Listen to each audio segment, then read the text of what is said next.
righty, light. Welcome to the mystical city of God, presenting the previously untold history of the Mother of God from her immaculate inception in God's eternal mind to her glorious coronation by the triune God in heaven. Venerable Mary of Ágreda's 4-volume history, some 2,700 pages, bears the name The Mystical City of God, the name given to God's Mother, as it was drawn from chapter 21 of the Apocalypse by the Queen's spiritual daughter, Mary of Ágreda. Last week, we discussed key dates in the life of Mary, from the birth of her son in Bethlehem to his crucifixion on Calvary. We followed Mary of Ágreda's narration of how our Lord's birth was on December 25th in the year 5199 Anno Mundi, meaning from the creation of Adam, and how this date actually matched the common knowledge dating method of the Romans of the day, and how it exactly matches the date of Christ's birth as given in the Catholic Church in her Roman martyrology. Amazing on all counts. This week, we look at how the Blessed Virgin Mary felt in her body each and every pain inflicted upon the body of her Son during his passion, crucifixion, and death. And we'll further relate how she then relived that intense agony multiple times over the course of many years before passing into heaven. If you're a premium member, you'll get to see the entire episode, a full 30 minutes. These double-length versions are our way of thanking each of you premium members for your financial support that makes it possible to produce spiritual shows like this. Thank you. And if you happen to be watching the shorter version for free on YouTube, please hit that like and subscribe button and consider becoming a premium member for just $10 a month. With us, my friend for more than 30 years and colleague who was hired by St. Michael's Media the exact same day I was, just over 10 years ago, Rodney Pelletier. Yeah. So we've been through some trip. Yeah. We've been through some times, 30 years. 32 we won't recount everything we've been doing for 30 years here to the audience, but it's been real. Yeah. So we both share also a love for Venerable Mary of Ágreda's Mystical City of God. You read it, I read it. We were both impacted very deeply by it. And the thing that I was musing on right before we start this is going to be about the suffering of the Blessed Virgin Mary, as we're talking about. And that gets into the title of co-redemptrix, which is a title that has not been formally granted. Been used a little bit here and there by, past popes or doctors and stuff, but never been formally applied to the Blessed Mother. Unlike when Mary of Ágreda was writing in the 1600s about Virgin Mary's Immaculate Conception, well, that was for 200 years later that it was finally defined a dogma. 200 years, about the life of the history of America, of the United States. Then another 100 years went by before the Assumption, which we're going to be talking about next week. The Blessed Mother's Assumption, but that wasn't actually defined as a dogma for another 300 years after Mary of Ágreda wrote about it. And then also the coronation. Finally, the coronation as Queen of Heaven and Earth, that was Pius XII in about 1954. Then he made that a feast day. So these things, just because they're not defined at the time when she's writing them, doesn't make them any more or less true. And this one that we're still waiting for, co-redemptrix, seems like a dead ringer because each and every one of us, in reality, is a co-redeemer, but just a little wee co-redeemer. Right. That's why you have redemptive suffering. That's why you unite your sufferings with those of our Lord on the cross, and so forth. She just did it in a preeminent way from the time she participated as mother, of God, which none of us could do. Her Immaculate Conception, when she does participate, it's in such more of a complete and full way. Complete perfection, the way she participates with God. Every time. And so the fact that she's co-redeemer, they have a term hyperdulia and dulia. When they talk about the saints, veneration, they call it dulia. When they talk about her, it's hyperdulia. Well, it's the same type of proportionate aspect here. She is co-redeemer in the sense that par excellence, she is in a category completely untouched. And really, take all of our little sparks of fire and put her against hers, and she's still like the sun versus some little candle in the dark with the rest of us. So that's what we're talking about is co-redemptrix here, and we're still waiting for that title to be granted to the Blessed Mother. But let's talk about how, the Blessed, the writing here of Venerable Mary of Ágreda talks about stuff that I don't think any Catholic really realizes to what degree we owe to the Blessed Mother amount of graces that she participated in acquiring for us. as St. Paul said, I make up in my body what's lacking in the sufferings of Christ. Well, nothing's lacking in the passion of Christ, but it's a participation in that suffering, which God himself wills. Right, exactly. Well, he said, he who does not take up his cross and follow me is not worthy of me. So our Lord himself, like you said, ordained that we are to participate in the suffering. We don't just sit back and be like, oh, you saved me, I'm good, and that's it. We're Protestant mentality. Yeah. Well, let's go to volume 3. We have volume 1, 2, and 3, 4. Volume 3 is the Crucifixion, and it covers this part of it, the passion and suffering of our Lord. Paragraph 630 says,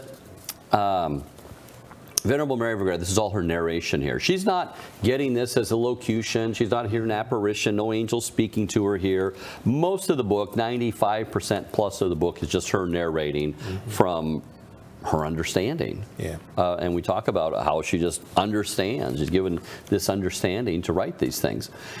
She says this, I have already mentioned in other places of this history. That's very important because she always does that. Whenever she's repeating something or going to set something, she says, I've already talked about this. She never meanders. You know, the rest of us will be talking. Oh, I'll tell you. Oh, you know, you already told me that. Oh, you know, I'm going to tell you this now. You told me that already, you know. She always says, as I've already mentioned in other places of this history, and especially in that of the Passion. So I'm not picking up from when she first talks about it. That the Blessed Mother felt in her own body underline, all the torments of her Son. This was true also of the scourging, which she felt in all the parts of her virginal body in the same intensity as they were felt by Christ in his body. I was reading this, I was just blown away. I was like, you went through all of this for us as a mother. You deserve mother, the name mother. You deserve the name queen. Although she shed no blood except what flowed from her eyes with her tears, nor was her flesh lacerated, yet the bodily pains so changed and disfigured her, the bodily pains of all this suffering, so disfigured her that St. John and the holy women who were accompanying her during the Passion failed to find in her any resemblance of herself.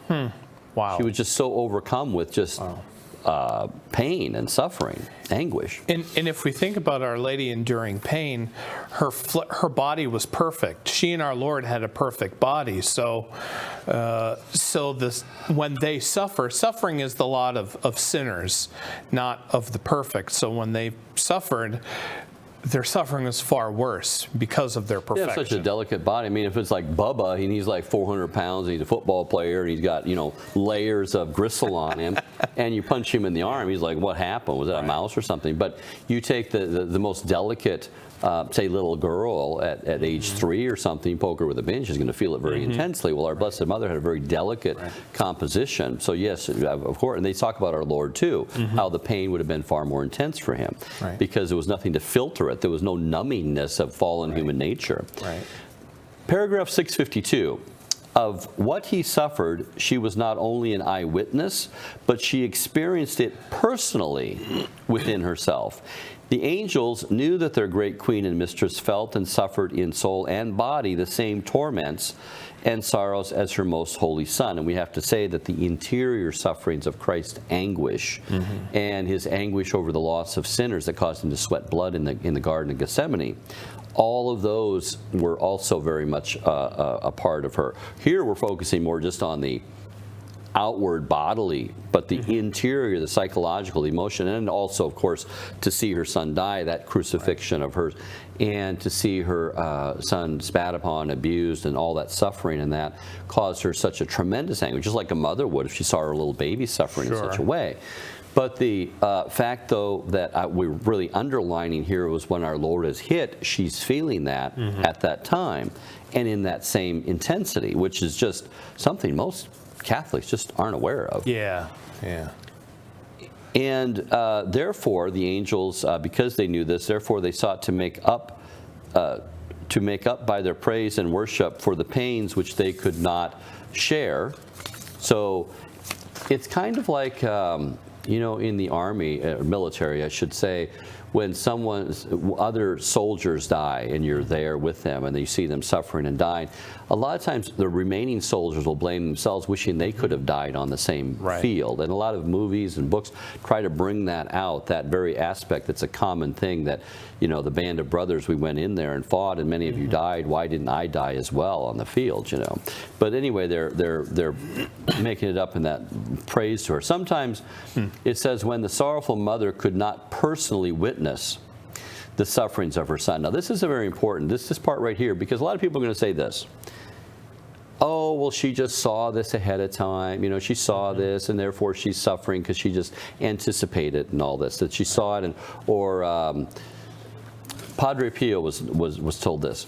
One kid comes to Padre Pio and says, you know, my teacher just said that, you know, you're always dwelling on the passion, and that's why you have holes in your hand. Padre Pio sent the person back and said, you tell your teacher this, they should think about a steer or a bull and see if they grow horns. Think really hard about it, see if they grow horns over that. So this is important because this kind of takes away that notion. Sometimes when the sorrowful mother could not personally witness the sufferings of her son, she was made to feel in her virginal body and in her spirit the effects of his torments before her intelligence made her aware of them. Thus surprised, she would say, ah, what new martyrdom have they devised for my sweetest Lord and Master? And then she would receive the clearest knowledge of what the Lord was enduring. So the pain was coming prior to the knowledge at times of understanding this is what. So it wasn't just a psychological, I'm thinking it, therefore I'm feeling it. She here is feeling it because our Lord is allowing her to participate in it.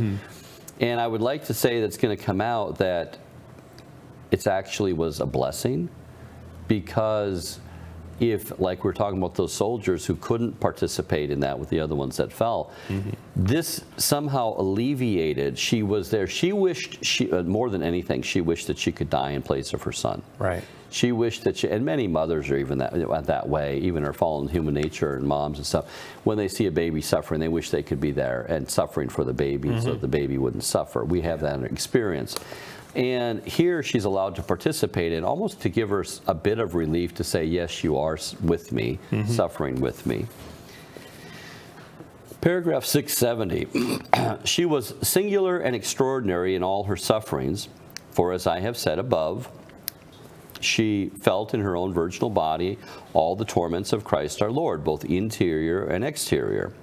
On account of this conformity, we say that also the Heavenly Mother was scourged, crowned, spat upon, buffeted, laden with the cross, and nailed upon it. For she felt these pains, and all the rest in her purest body. Although she felt them in a different manner, yet she felt them with such conformity that the mother was altogether a faithful likeness of her son. And that's what we would like to bring out, the fact that as she was the most perfect example of Christ, taking up that cross, participating in it, and leaving everything on the field. And a line that really got me thinking too in this is that Our Lady, because we're talking about, you know, a mother's love for their child and everything, but Our Lady's being so united to our Lord so that she wanted to suffer with him. Her suffering didn't stem chiefly from being a mother watching her child. It says in there that because she understood the true, pure innocence of Christ and the great horror that's involved in, you know, deicide, that was for her the big, I don't want to call it a tragedy, but that was the big thing, is that he who is all powerful and most innocent of all of this, and deserves all of our love, deserves only good things, is getting all the evil stuff. And that's a very excellent point, because that a lot of people will think, well, she's just a mother and she just loves her son. No, it wasn't. It wasn't a personal thing in the sense that, oh, it's my baby. It is my God. There might have been some of that in there, but it was secondary to that. Excellent. Very, very good point. And that also is bore out in different parts of the mystical city of God, that very fact is mentioned in various ways. So, I mean, there's many, many layers here, and you can bring all those things up, which is a wonderful thing. You could spend a lifetime. Say, Yeah. Blessed Solanus Casey read it for 30 years on his Yeah. knees every day, and there's just new stuff to mine out of it every day. Well, that's it for our shorter version for right now. We're going to continue on with our discussion about the Blessed Mother participating in all of the sufferings of her Son in such an intense manner. So for the non-premium members, we'll see you next week when we cover the Immaculate Mary's Assumption into heaven and her glorious coronation. Until then, God bless you.